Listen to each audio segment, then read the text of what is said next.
766 élus, c'est du jamais vu, mais c'est le PPE, la droite, qui reste majoritaire dans le Parlement sortant avec 211 sièges. Antonin André, dans l'actualité également des élections en Égypte, les Égyptiens votent aujourd'hui et demain élection présidentielle.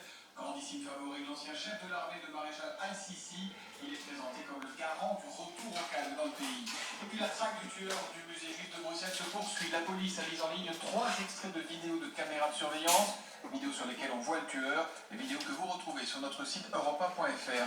La météo de ce lundi, ce sera désagréable avec de la pluie, des orages, des averses, bref, pas sympa comme dit Laurent Cabrol. Quelques éclaircies tout de même sur la frange littorale atlantique et en Provence-Côte d'Azur. Température de 14 degrés à Toulouse, à 25 degrés en Avignon. Il fera 19 à Paris, à Lille, 21 à Lyon, 22 à Marseille, 23 à Lyon.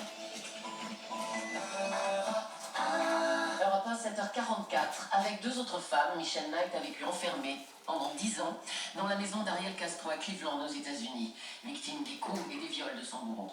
Elle s'en est sortie et aujourd'hui elle raconte son histoire dans un livre. Michelle Knight est votre invité Thomas pour l'interview Vérité d'Europe 1. Bonjour Michelle Knight. Bonjour, ça va?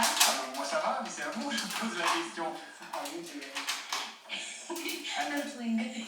Pendant plus de 10 ans, vous avez été séquestré, violé par Ariel Castro. Votre cauchemar a pris fin il y a 1 an, presque jour pour jour.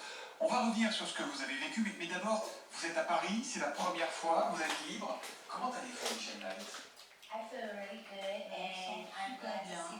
Et je suis très très contente de voir cette ville, c'est magnifique, les gens sont adorables et vraiment c'est juste génial. Vous avez l'air en pleine forme. Thank you. Ouais, merci. I try my best. Je fais de mon mieux. Il y a 1 an, vous êtes libéré après ces années de cauchemar. Racontez-nous la minute, l'instant où vous comprenez que le cauchemar est enfin fini. It took me a while to realize the reality ce qui se passait. C'était un petit peu agité, mouvementé le moment de la libération. C'était difficile, j'étais là sur place, j'étais en train de me dire ce qui est en train d'arriver, c'est la réalité, et enfin je suis à l'abri, je suis sauvée. Qu'est-ce qui fait que d'un coup, après plus de 10 ans, il y a une porte qui s'ouvre? Qu'est-ce qui fait que le chemin de la liberté s'ouvre à vous?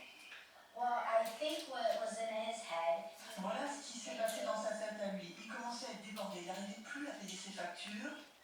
Il a commencé à être débordé, il n'arrivait plus à acheter à manger pour nous, et à mon avis, il a baissé les bras tout simplement. Votre ravisseur, Ariel Castro, vous le connaissiez, c'était le père d'une de vos amies. Comment vous êtes tombé dans ce piège? Je